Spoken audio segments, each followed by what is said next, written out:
Hi, this is Matthew Foreman from ELA Middle School. I'm going to go over our study guide to accompany S.E. Hinton's Rumblefish real quick with you. Just want to point out a few things about it.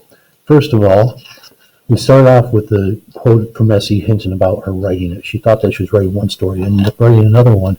And we have a little bit about the author so students can get an idea of who S.E. Hinton is. We have our table of contents. Starts with our author's notes, pre-reading activities, academic vocabulary. Through our table of contents, we go through questions to consider, our plot diagrams, and different things like this. We have our academic words, key vocabularies for the novel studies. These are key vocabulary words for all novel studies because all of our vocabulary in this novel study is going to be academic. It's a fairly easy read as far as vocabulary is concerned. So we don't have to focus much on that, but we do need the kids to understand what an unreliable narrator is, what a metaphor is, what illusion is.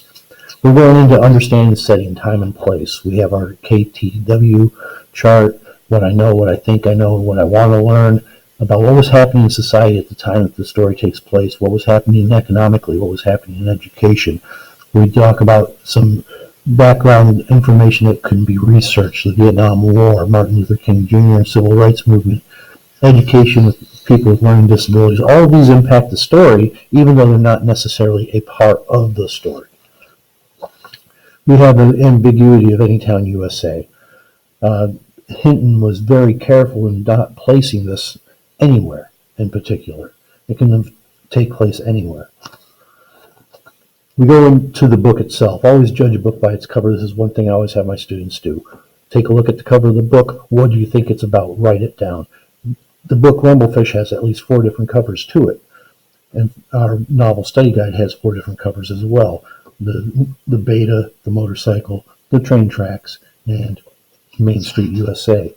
We have questions to revisit later about the author's note because Hinton was talking about how she thought she was writing one thing and turned out to write something different.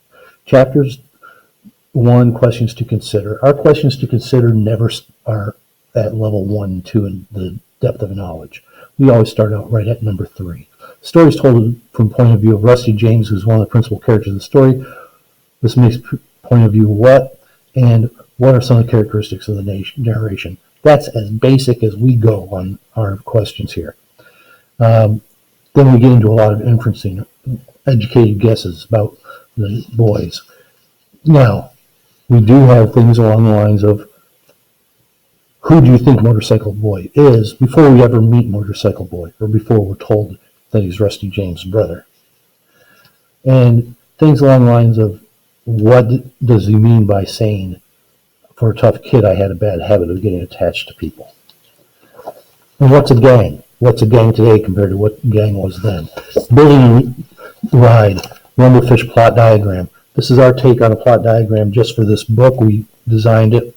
The artist Megan Burson did the background motorcycle, and the kids used the front forks as their rise in action, the drop to the seat for the falling action. Let's talk about theme. What are some of the themes that are found in this story? Back here, I'm going to skip ahead. We have characters and profile. We go in depth on Rusty James, Motorcycle Boy, and Steve, asking questions. What do you think that their attitudes are towards mother, father, criminal justice system, things of this nature? Characters and profile on Steve. Make a prediction. One of the biggest things that our kids can do to increase their understanding of a story is to predict what's going to happen next. We do it unconsciously all the time. As adults, we know this. Our students don't necessarily. We're going to make them formally try to figure out what's going to happen next. Characters in profile.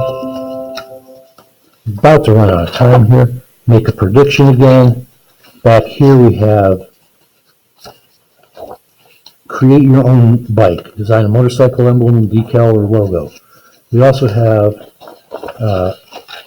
view from different perspective. Write a police report as though you were one of the police officers who responded after chapter 11. And then revisiting the author's questions. final